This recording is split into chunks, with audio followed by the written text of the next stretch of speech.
Hi everybody, welcome to the Live Young Instagram live show. Today's topic is, it's right on the tip of my tongue. What is it? Brain fog, okay? We're talking about brain fog today, so I'll let you guys start coming on.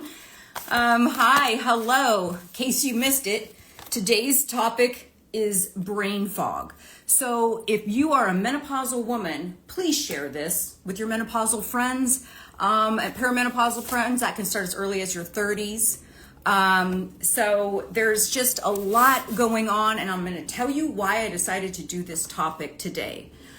Because there's now, I don't know, 700 symptoms of menopause.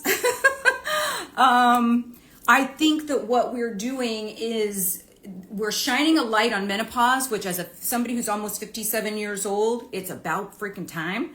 And I love all the information that's being shared out there, but with all of the multiple symptoms of menopause, we need to make sure that we're not just chalking everything up to menopause and not getting to the root cause of something. And so have you ever had that feeling where you're like, it's almost like ADHD symptoms, right? What am I doing? Why did I go in this room? What was this live about again? What am I supposed to be talking about? What did I come in here for? What was I just about to do? These are like definite symptoms of perimenopause, but they're not only symptoms of perimenopause. And so today's topic is about what causes brain fog. What is it caused from? And there's multiple reasons. So if you're somebody who's new to the show, my name is Darnell Cox. I'm almost 57. I'll be 57 in a couple of days.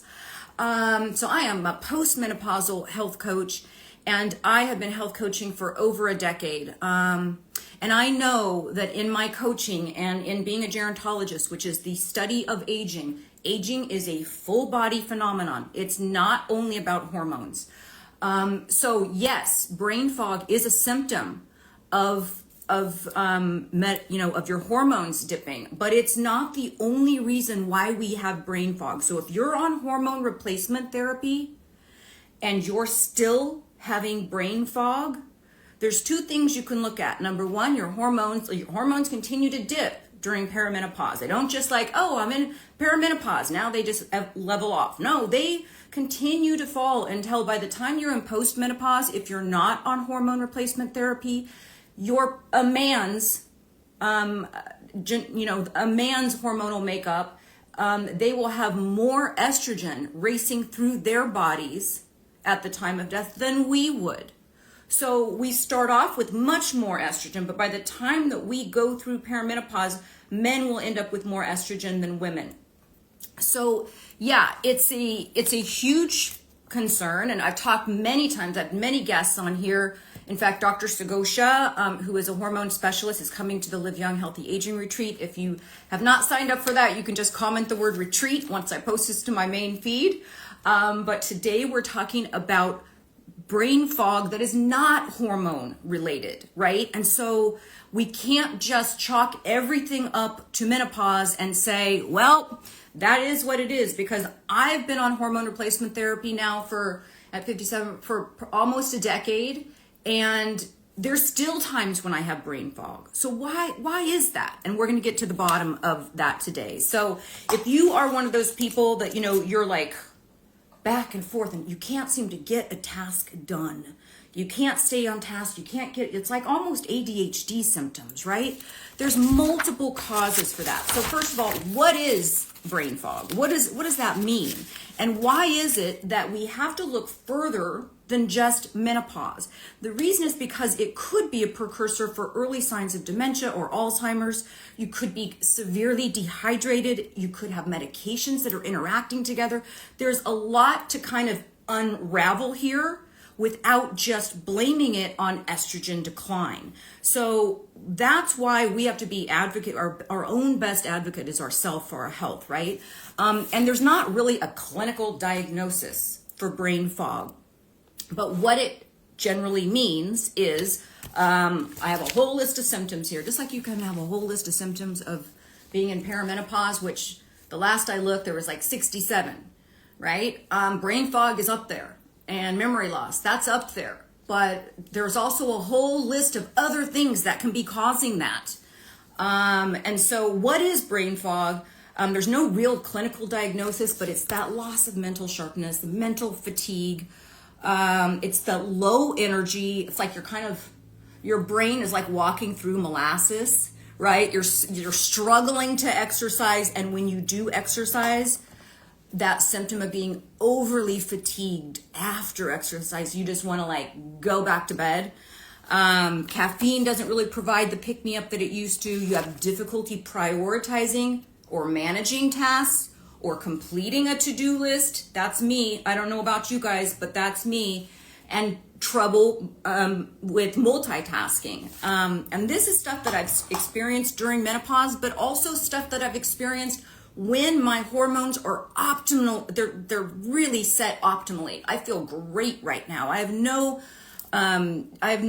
sort of menopause symptoms, and I'm on hormone replacement therapy. So there's lots of different reasons now that we have to start looking at that, right? Because you can't just, okay, out of the 67 or 79 or 152 menopause symptoms, the lingering one after hormone replacement therapy is cognitive decline and fog. That's fine. The others are taken care of. It's not fine.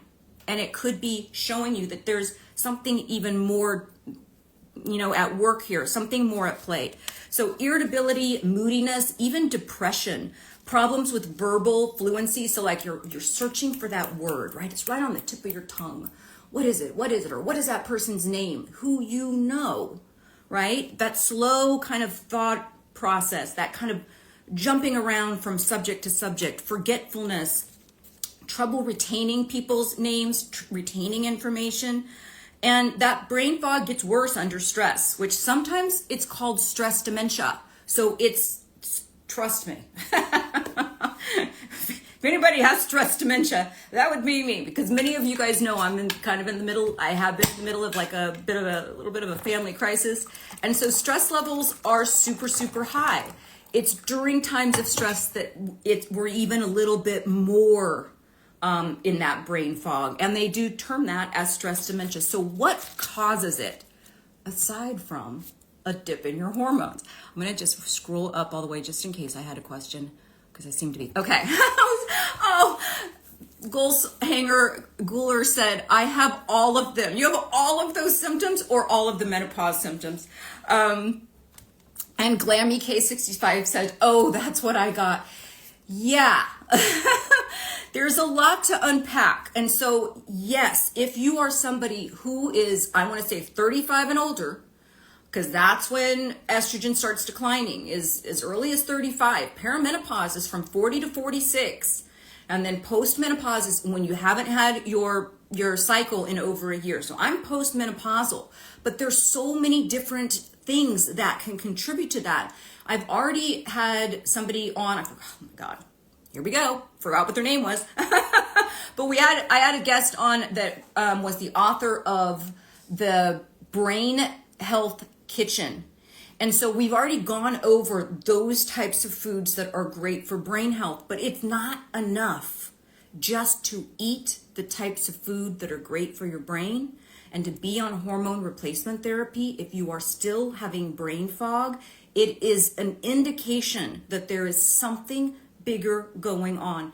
And I am not one, and in what I've learned at USC in the field of gerontology, is there is no right or wrong or statistically accurate way to age. And so are you somebody that's just going to be like, well, cognitive decline is part of normal aging. That's what you have predisposed your thinking to be. So I'm just going to let it ride. And I'm telling you, there are things that you can do to prevent it. You can increase your cognitive function at any age. But now that we know what that brain fog is, and for me, how I've experienced it is those ADHD symptoms when I can't seem to stay on task or I can't seem to get through that to-do list. Alicia says, do you have a hormone doctor in LA that you would recommend? I like Dr. Nina. Dr. Nina MD is my hormone specialist. But the best way to find a hormone doctor, honestly, is ask your OBGYN. They did not go to school for hormone replacement therapy, but hopefully they've gone back to school. But they would know best, like where to send you for that, but also the back of your insurance card if you have insurance. Is a good place to start too, so that you know that you're covered. You're not having to pay out of pocket if you are one of the fortunate ones that has medical care. So what causes it? Just like the symptoms of brain fog can show up on a variety of different ways and look a variety of different, could manifest themselves differently in each person. For me, like I said, I can't seem to get something finished. For another person, it might be, I can never remember that person's name. Or for some people, it's like, I don't remember what I ate for breakfast. We can't just chalk that up to aging, right? So it might look like things in different people, and there's multiple causes, and this one might shock you or it might not. If you're somebody who suffers from long COVID, you know that brain fog is part of that. So even if you don't think you suffer from long COVID, literally it is a lingering symptom, is that difficulty in concentrating and finding that right word. And so that long after, years after COVID is gone, you could still have that lingering brain fog that was caused from the initial infection. I know, very scary, but it's happening to a lot of people. Lack of sleep, not getting enough sleep. You guys, I did a whole live show on how to get your best night's sleep ever. I'm going to be teaching that at the Live Young Retreat, May 1st through May 4th. Again, if you have not signed up, you can comment retreat after this when I post it to my main feed.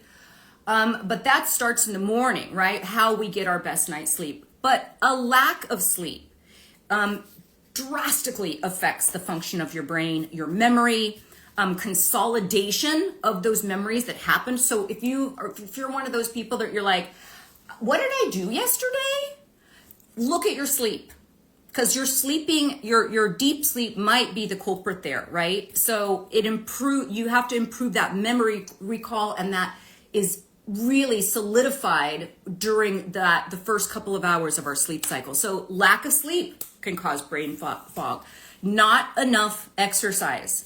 Moving your body increases your heart rate, right? We get that heart rate up, and that increases the blood flow to the brain and improves glucose metabolism. Now, this is the part, you guys, that is shocking. This is the part that I really kind of wanted to get to, and that is sugar on the brain.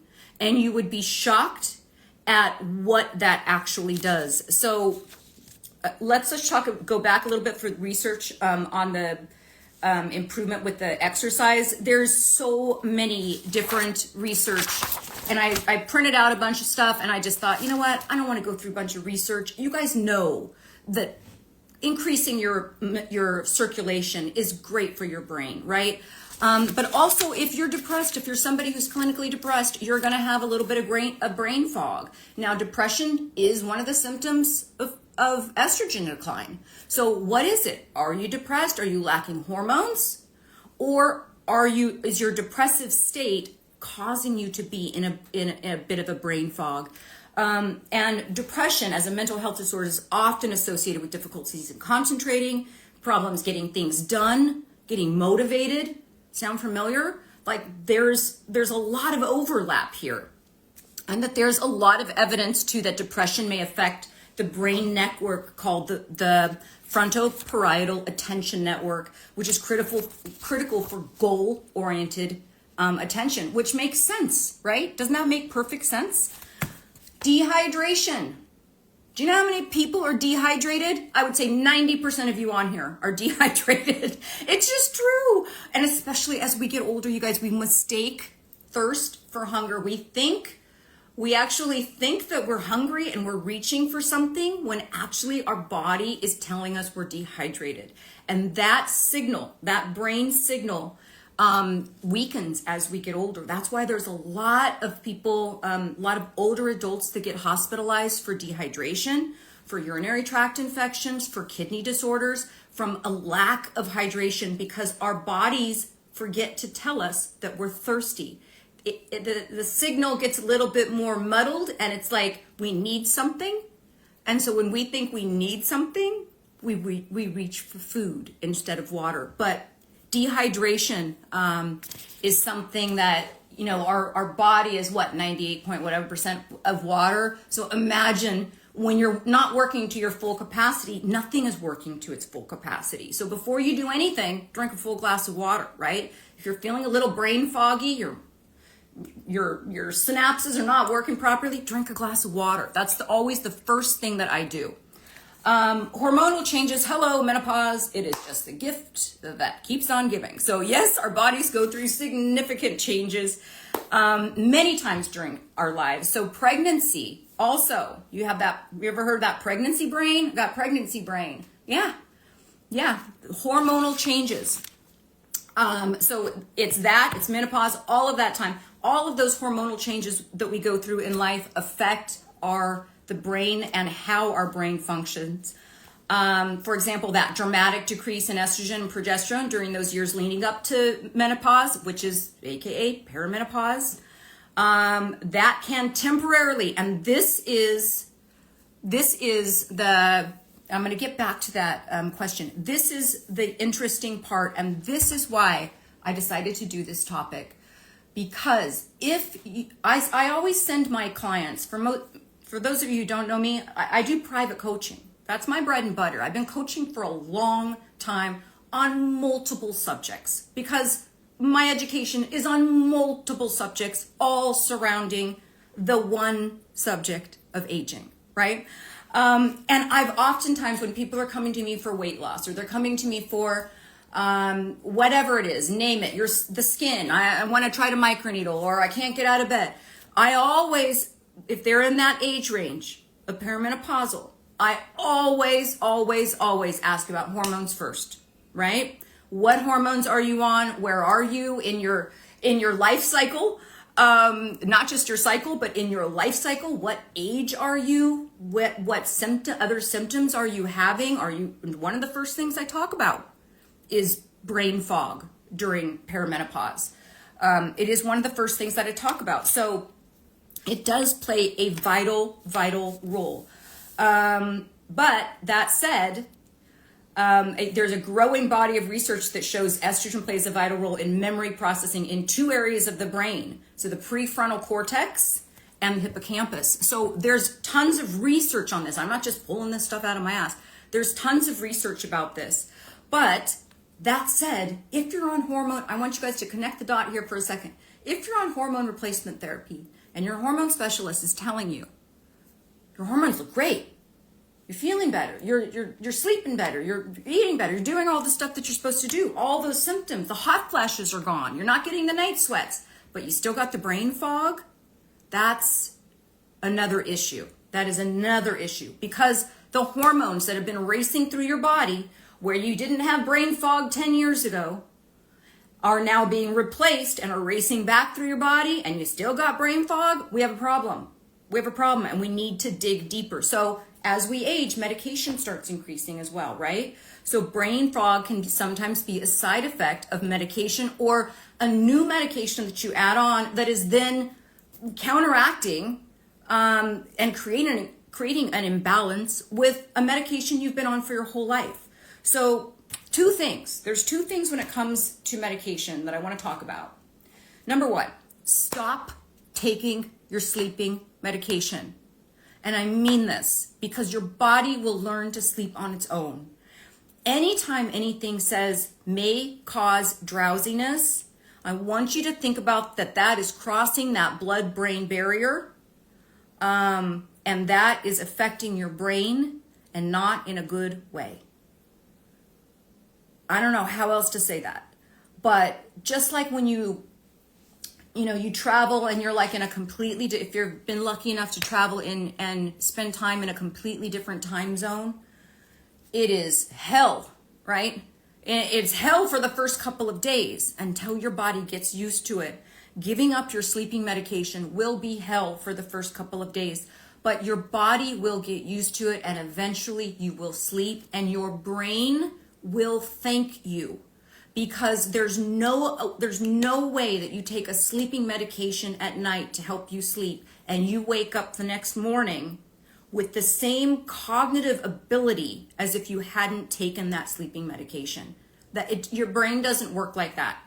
It is affecting you the next day. So how can you sleep better? I did a whole live on how to get your best night's sleep, right? So you can go back and listen to that live. You can also join me at the Live Young Retreat. You can book a one-on-one with me.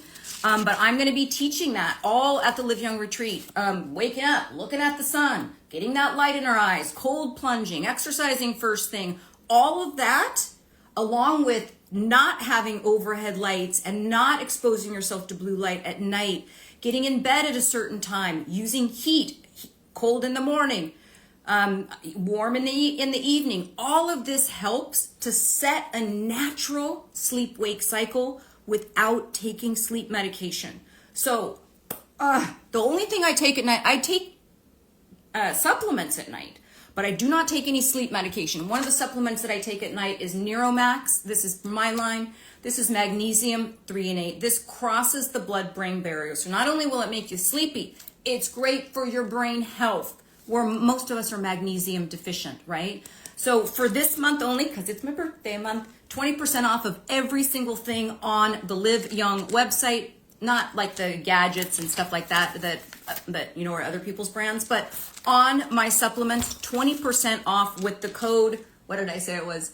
BDAY20, BDAY20 for the whole month of April. Okay, so if you're going to take anything for sleep, I won't even take a melatonin for sleep. And I'll tell you why. We want our body to make, we want our brain to make that melatonin itself without having to consume a gummy or consume something that has melatonin in it. Let your body do what it's supposed to do. That's what it's designed to do, right? We're designed to, at certain times in the evening when the sun goes down, we start getting sleepy. Well, we've invented these things like overhead lights that just completely fuck everything up. And we have people staying up till all hours of the night. There's things that you can do naturally to help you sleep that are not going to have that negative effect on the brain. And those are compounding. If you're continually taking sleep meds to go to sleep every night, you are doing more damage than if you were to be deprived of sleep for a couple of days. Okay? So we got to get the medication right. Talk to your pharmacist or call your doctor about all of your medications. So not just your sleep medications, but any medication that you're on could potentially be interacting with something else that will give you a little bit of brain fog. It's not good. Any type of antihistamine or anything like that that says may cause drowsiness, that's a red flag to me, you guys. And listen, sometimes you need it. I'm not saying that I will not ever take something that says don't. Of course I will. But when you're doing that consistently, when you're consistently putting into practice things that are going to harm your cognition as you're getting older, you got to stop. You got to stop. That's why if you're drinking still, learn to cut down or stop, because that is also affecting cognition. So those medical conditions as well, cancer, lupus, chronic fatigue syndrome, neurological disorders such as multiple sclerosis, for example, can prompt brain fog. So we can't just say, oh, it's my age, let's ignore it, because it could be an underlying condition to something a lot more serious. Head injuries, thyroid problems also have been associated with brain fog. And a lot of you guys don't know, but I am on Armour Thyroid. I've been on it now since menopause, because not only does your sex hormones go down, your estrogen, progesterone, testosterone, DHA, all those go down, but your thyroid hormone, your master hormone, also declines. And genetically, hypothyroidism runs in my family. Almost all the women have hypothyroidism in my family. And so I am on a small dose of a thyroid pill that helps me. But all of that stuff. So looking at that, could thyroid issues cause brain fog? Absolutely. And while the link isn't really clear about inflammation in the brain and how that actually happens, inflammation is the root cause of every single age-related disease. Inflammation is in the equation, right? It's in the equation. In fact, Dr. Mark Hyman calls it, or he refers to it as, Dr. Mark Hyman, did I say Hyman? Refers to inflammation as inflammaging, because that's how much it is at the root of all age-related diseases. Now let's get to the gut, because gut dysbiosis, that is like, the human body hosts an enormous amount of good bugs. And I've done a whole Instagram live on gut health, your gut microbiome. But they perform stuff way beyond digestion. Just because it's down here doesn't mean it doesn't affect up here. It absolutely does. There's this big nerve called the vagus nerve that literally there's such a big connection between our gut and our brain. It's literally incredible. But yeah, the disruption to, if we destroy our gut microbiome or it gets out of whack, it absolutely can cause brain fog. So we have to keep an eye on our gut as well. So that's proper dietary choices. If you've been on a recent antibiotic can cause brain fog. Why? Because an antibiotic is like, you just destroyed a lot of the microbiome, the healthy good ones in your gut, right along with all the bad stuff that you're trying to get rid of when you're on an antibiotic. It takes time. Then you need to add that probiotic. Again, in my line, I have a probiotic lean and I have a daily probiotic. Probiotics are so important, you guys, especially if you're not eating enough fruits and vegetables, because that's what feeds the good gut that good bacteria in our gut. Especially if you've been on a round of antibiotics, you want to take your probiotic at a different time than your antibiotic, but you want to think about that. Probiotic, antibiotic. The anti kills all the good stuff. You need the good stuff to have good cognitive function. So it's all interconnected. The human body and aging is a full system phenomenon. It's everything. So that's why I don't want to just say, oh, this is menopause, this is menopause, this is menopause. Chances are it is, but it could be something else.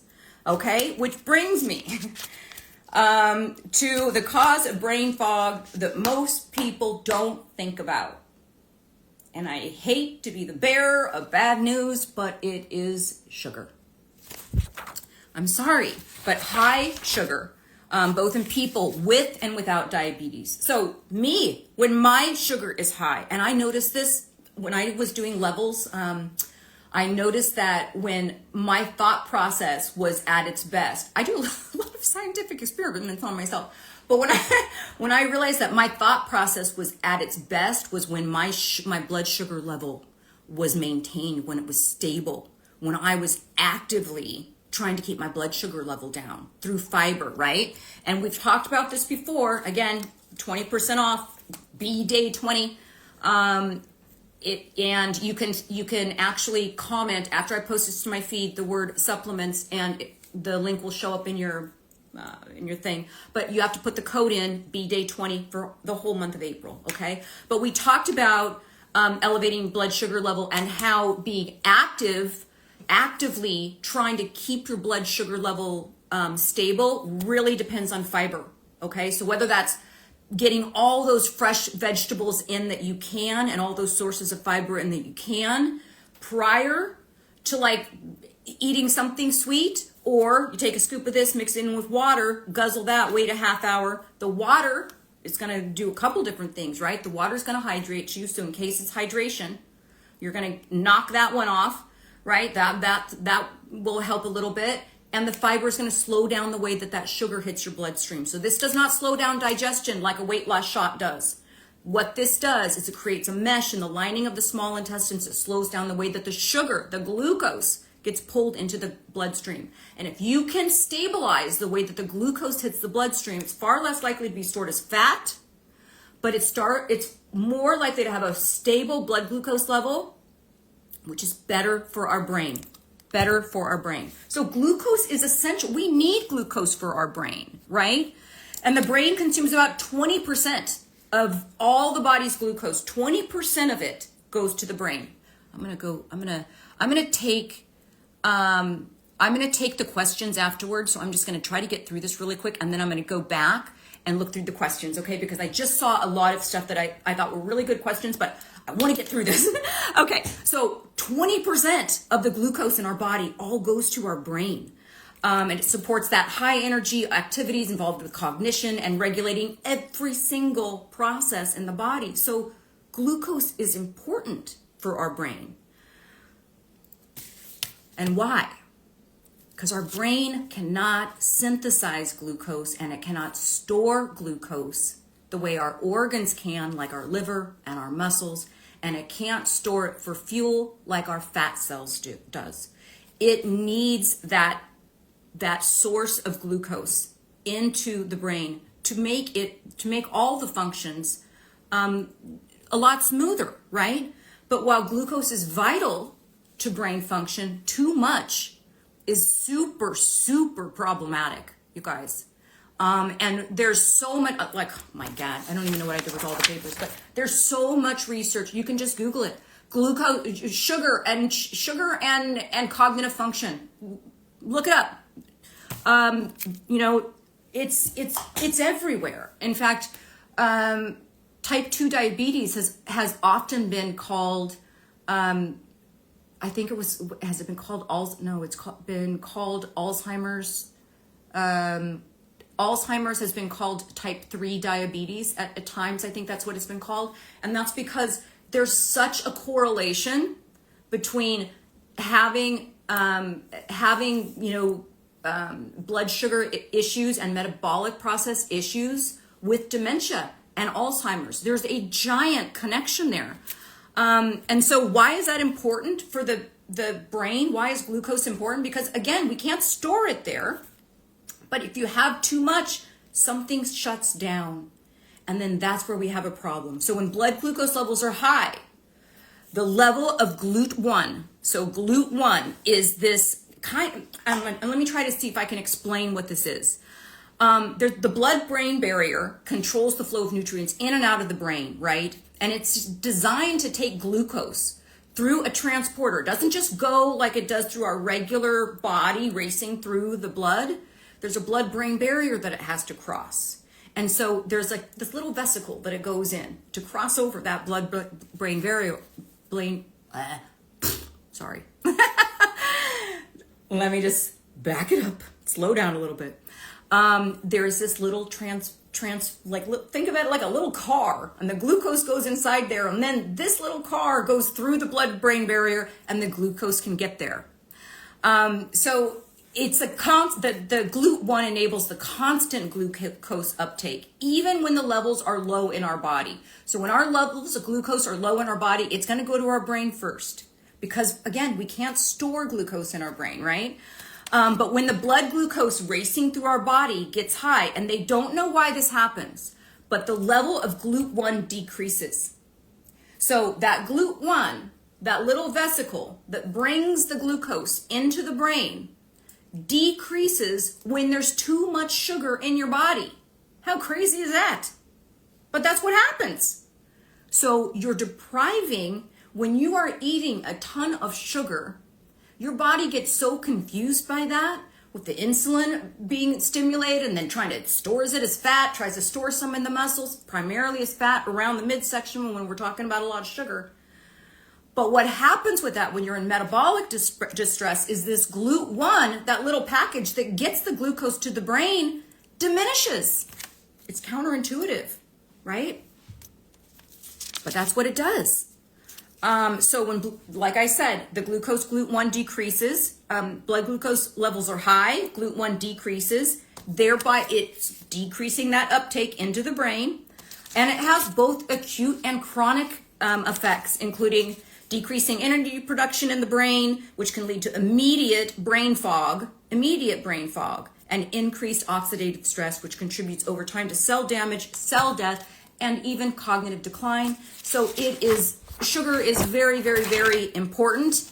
And when I say important, meaning, yes, we need it, but too much of it is, it's just, I don't want to say it's a death sentence, but you're literally taking years off of your life. You're not only decreasing your lifespan, but you're decreasing your health span, those number of really healthy years that we have, okay? So sugar not only does that, but it changes the physical structure. Let me take a little sip of my mushroom coffee. Talk about good for your brain. I've been doing intermittent fasting for 30 plus years, and we're going to get to that because there are solutions, you guys. There are solutions to brain fog that are in addition to being on hormone replacement therapy if you're a woman, right? But there are actual structures in the brain that change.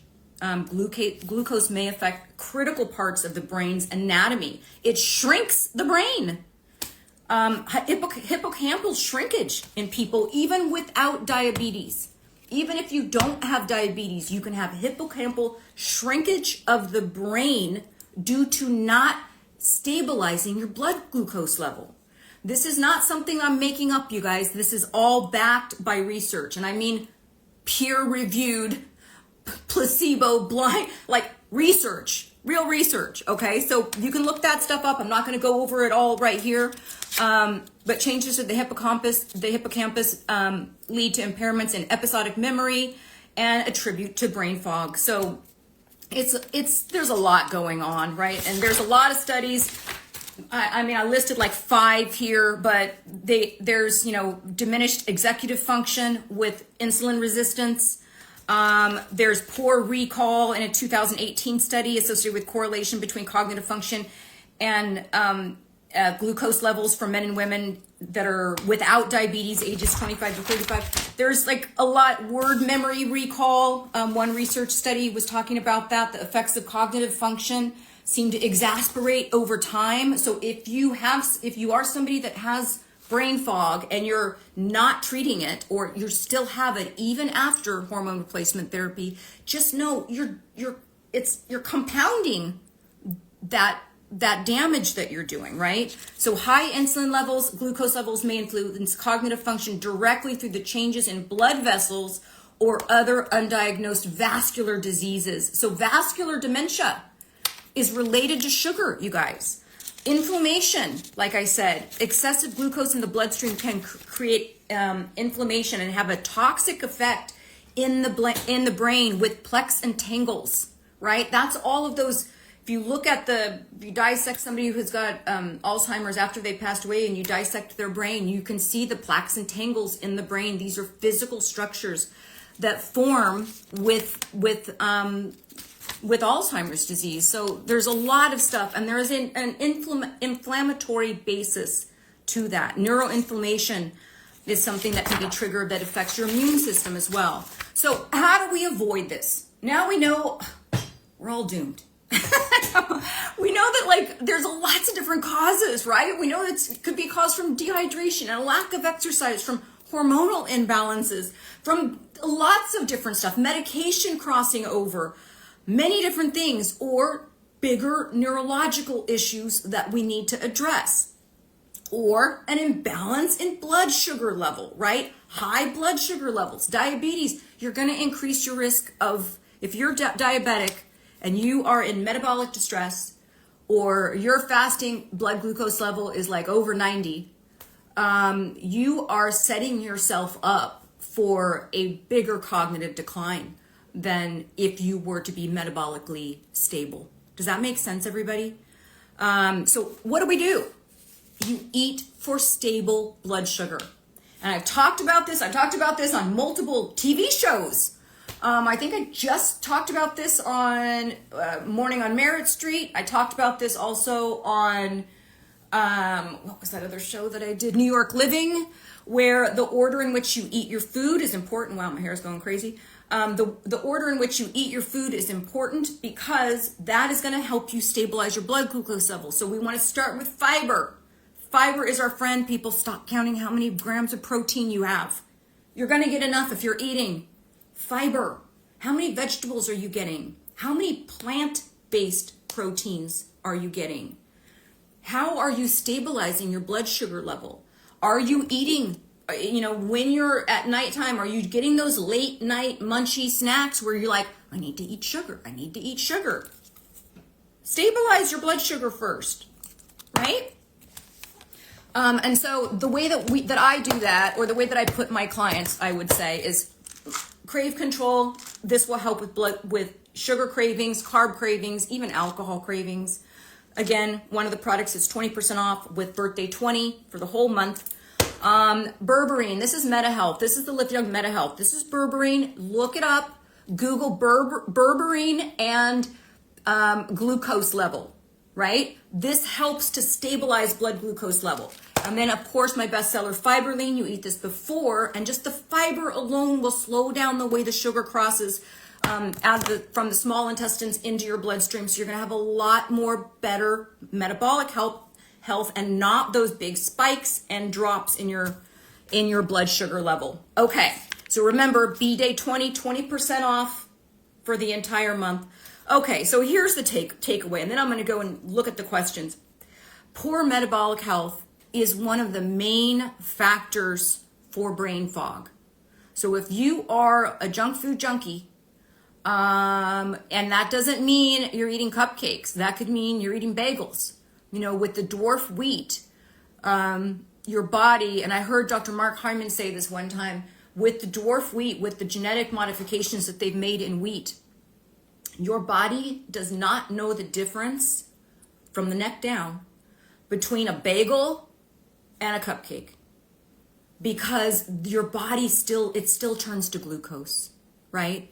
So our processed foods, if we can stay away from the processed foods and eat whole foods, predominantly, not entirely, but predominantly plants, because fiber is in plants, and fiber is what regulates our blood sugar level. Yeah, protein helps. If you're going to replace the cupcake with a piece of chicken, by all means, do it. For craft's sake, do you still have a special with Fiberline and free crave control? You were meant to come to me with postage, please. Don't have the postage yet. We are looking into that. For craft's sake lives in South Africa, so I already sent that along to. I'm getting ready for my big retreat, you guys. So I'm super busy, but I did send that along to one of my girls that are helping me, and she's looking into that for you for craft's sake. So I've not forgotten about you. How could I forget about you? I've not forgotten about you.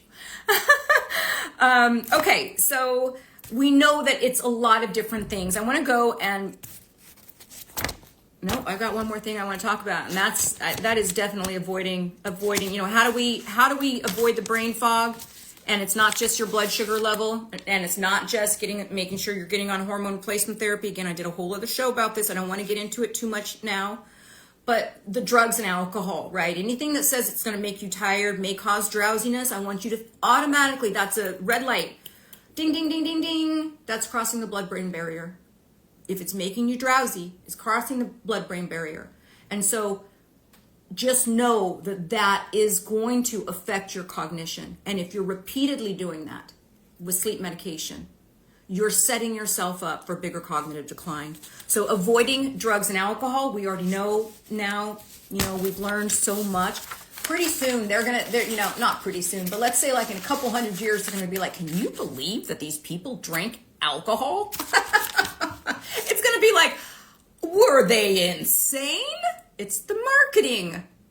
It's the marketing. I'm telling you.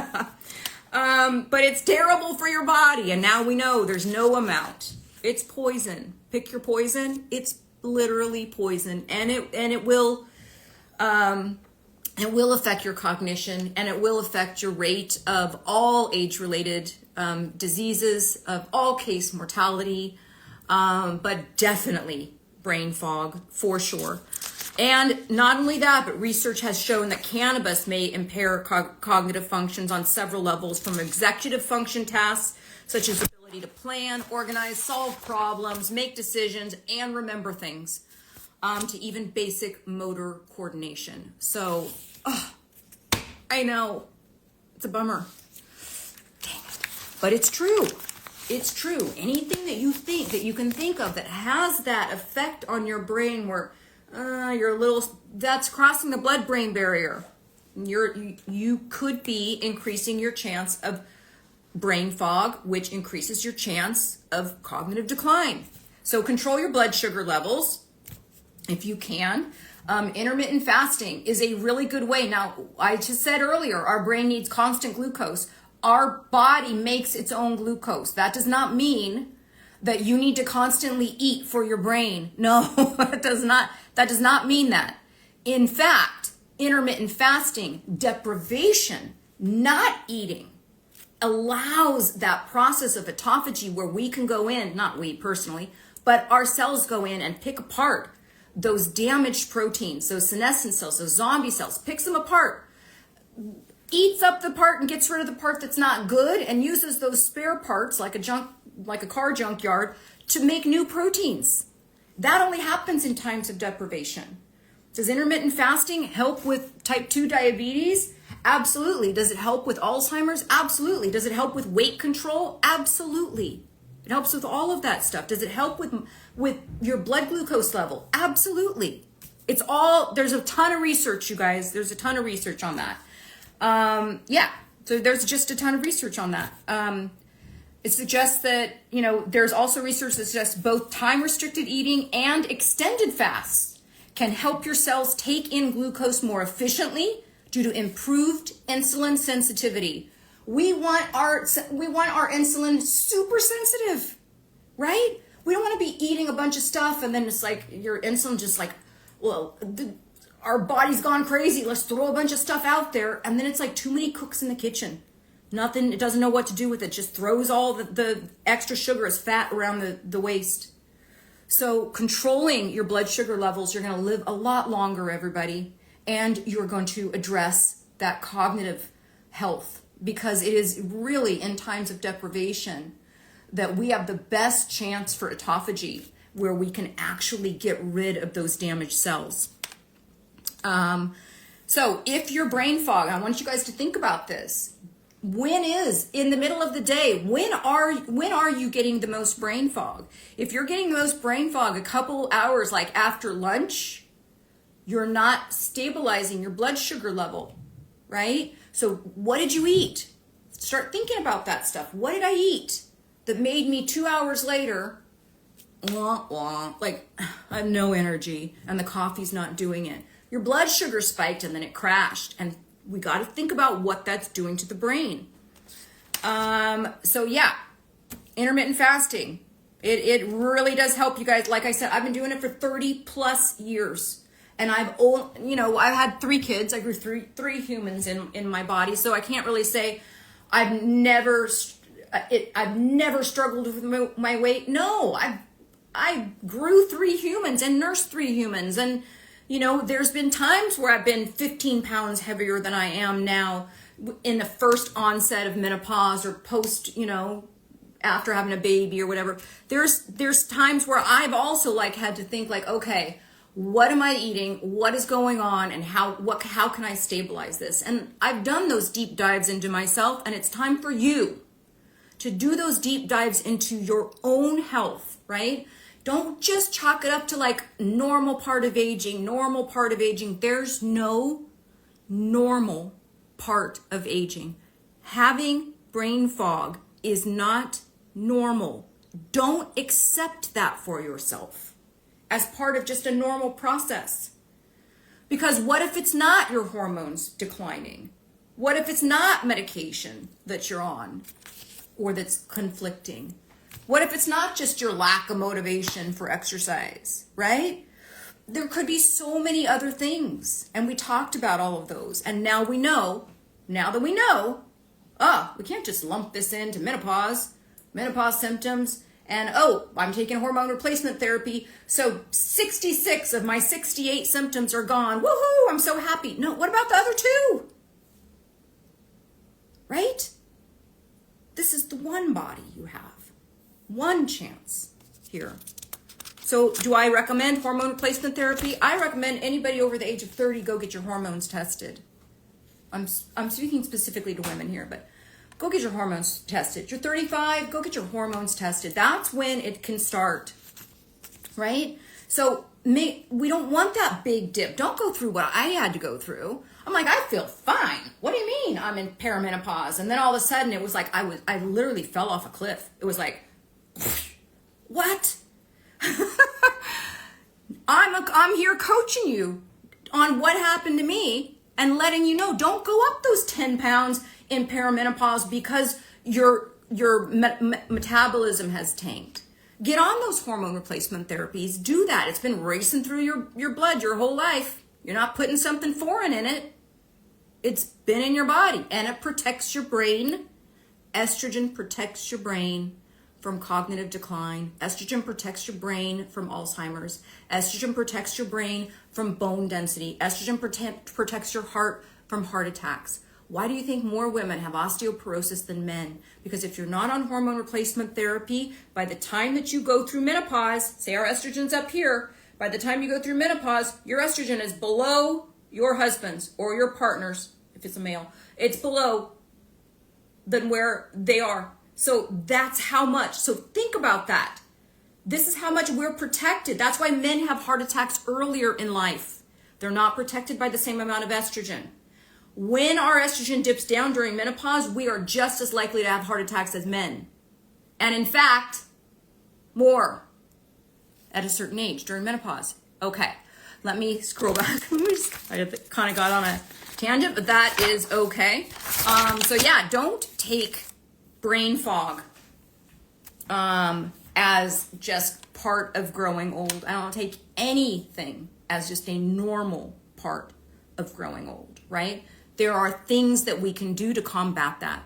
It's not just menopause. Remember, we talked about long COVID and brain fog, lack of sleep, lack of exercise, dehydration, hormonal changes like pregnancy or menopause, medications, and poor metabolic health, aka too much sugar. All of those cause brain fog. So don't just diagnose yourself or misdiagnose yourself as, oh, this is part of growing old, or this is get to the root cause of it, right? If you are on HRT, if you were one of those people that was experienced brain fog with menopause and you're on HRT and your brain fog is still there, start researching what else could it be? What else could it be? You know? Do your hormones need to be adjusted? Or are there different underlying causes to your brain fog, right? Okay, now I'm going to go back and look at some questions real quick. Okay, I'm going to go from down up. So sorry for those who put the question in early. I'm just going to go do it this way. Let's see. I had a vagus nerve injury from hemorrhaging and whiplash injury with lots of inflammation. Jobo 915, I bet you that is a freaking nightmare. I would love to know more about that. You can reach out to me in my DMs. I'd love to know more about that. I'm so sorry. SSRIs also cause brain fog. Great for craft's sake. That is also true. Medications, right? Just think about that. All these anxiety medications that people are on. And I have kids with anxiety. So I know sometimes medications are absolutely necessary, but so too are putting into practice those lifestyles, hacks, and those practices that can help so that we can get off those medications as soon as we can. That doesn't mean that, you know, for some people, lifelong medication is necessary. Just know it could be contributing to brain fog. That's a great comment, for graph's sake. Okay, let me keep going back. I've had 2 head injuries. Oh my gosh. We have just got to get to the bottom of what's going on with you. Oh, I'm not afraid of 50. Happy birthday. Happy birthday. Mine is coming soon, right around the corner. That's right. I think you're an Aries, not afraid of 50. Been off, for craft's sake, said been off sleep meds for a month now. It's remarkable. I'm telling you guys, it's hard in the beginning. Go back and look at that live show that I did on sleep. Or come to the retreat, comment retreat. I still have a few rooms left. We're gonna literally march through the day from the time we wake up. We're gonna be looking at the sun. We're gonna cold plunge together. We're gonna do all that stuff. We're gonna delay our caffeine. We're gonna get the UV light in the eyes. Then we're gonna exercise right away. That sets the stage. What you do in the morning sets you up for having a great night's sleep later on. It starts from the moment you will open your eyes. And I've coached a lot about that, you guys. Okay, we'll keep going. Okay, let's see. If there is anything else. Do you remineralize your water with salts? I don't, but I just happen to have this on my desk. This is Element Tea. Listen, you guys, I drink a lot of water because in the morning, you guys know, I think my container now is 40 ounces of green tea. But I drink 40 ounces. I wake up, I take my little thyroid pill. I'll drink a full glass of water. No matter what, you guys, when you wake up in the morning, drink a full glass of water. You've just gone, hopefully, 8 hours without water. You don't need food, but you need the water. So drink a whole thing of water. But not afraid of 50. To answer your questions, I usually drink one of these a day. I don't want to open these because these go in the gift bags for the retreat.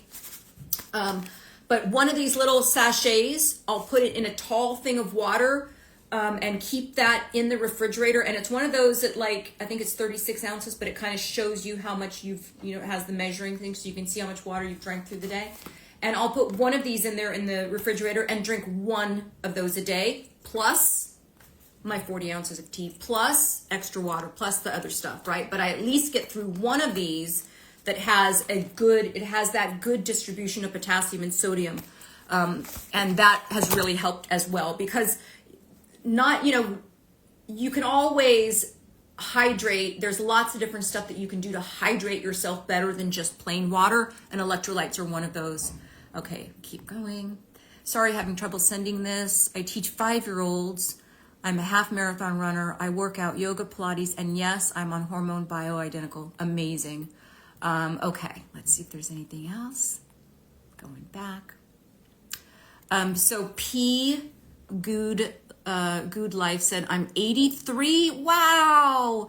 I'm 83 and don't recall going through much of anything in regards to things you are mentioning. I've not had red meat in 65 years, eat plant-based before it was mainstreaming. I teach 5 years. Amazing. You know what? It's funny you say that. I've been teaching stuff way before it's mainstream. I've been teaching a low protein, high plant diet, and now I'm just now starting to see these other health coaches and other people on social media saying, we get it, don't worry about protein, prioritize your fiber, prioritize your plants. I'm like, I've been saying this for a decade now, but okay. See, that's my alarm right now that's going off. It literally says, take your vitamins. I'm going to stop that for a second. Let's just make sure. Do you have a hormone doctor? Okay, so I've answered all the questions. That's all I got for today, you guys. I'm going to post this to my main feed. Remember that the supplements are all on sale. I think I have like 14 different products, but these are the ones for metabolic health. Right? The Neuromax I take at night. This is that magnesium 3 and 8, which crosses the blood-brain barrier. You want to take anything at night for sleep? Natural, right? We're lacking in magnesium anyways. So that's on sale. And then the Meta Health, that's berberine. You can look that up. That helps with blood glucose levels. Crave Control helps with your cravings for sugar, carbs, and even alcohol.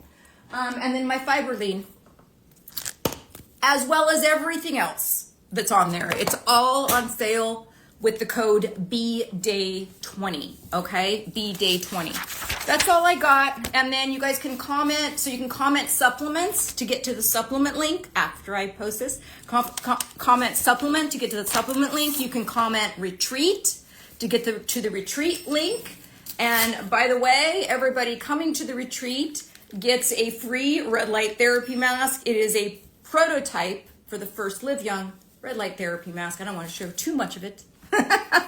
But the gift bags at the retreat are literally insane. So if you're interested in coming to the Healthy Aging Retreat, the Live Young Healthy Aging Retreat, that's May 1st through May 4th in Malibu. Would love to have you guys there. And I will be back next Saturday. Next Saturday, we have Zest Science coming on, who is going to talk about the biomarkers for longevity. Like, you know, there's a lot of different people that are saying things like, oh, muscle mass is the new biomarker for longevity. It's a full body phenomenon, aging. And we're going to go through all of that next week with somebody from Zest Science. I have a doctor coming on, and we're going to be talking about their longevity, not longevity kits. It's their chronological age, not chronological age kit. See? Brain fog.